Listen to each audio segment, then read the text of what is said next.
Hello everyone. তো সেদিনকে চলে গেছিলাম কলকাতা রাজবাড়িতে সাদার্ন এভিনিউয়েরটায়। প্রথমেই আমাদেরকে সুন্দর করে বরণ করে নিল। তারপরে আমাদের জন্য ছিল একদম কমপ্লিমেন্টারি ওয়েলকাম ড্রিঙ্কস, যেটা আমরা এই সুন্দর অ্যাকোরিয়ামের দৃশ্য দেখতে দেখতে উপভোগ করেছিলাম।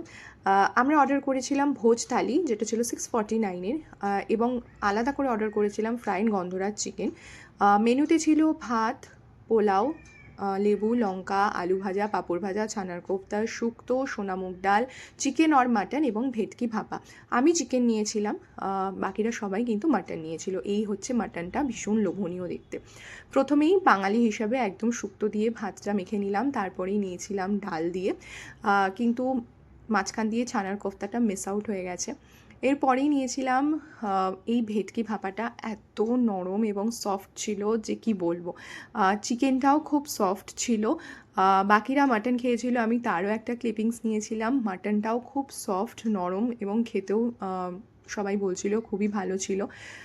তারপরে লাস্টে ছিল চাটনি এবং পায়েস। একসাথে এতগুলো খাবার খাওয়া, ট্রাস্ট মি, আমি তো পারি না। লাস্টলি একটাই কথা বলবো, আমি কিন্তু কোনো ফুড ব্লগার নই, তো মতামত সম্পূর্ণ ব্যক্তিগত। অ্যাম্বায়েন্স, খাওয়া দাওয়া মিলিয়ে আমার কিন্তু খুবই ভালো লেগেছে। তো বাঙালি খাবার হিসেবে যদি কোনো রেস্টুরেন্টে যেতে চাও, তাহলে কলকাতা রাজবাড়িকে অবশ্যই তোমাদের লিস্টে রেখো। দেখা হবে খুব শিগগিরই নেক্সট ভিডিওতে। Till then, tata.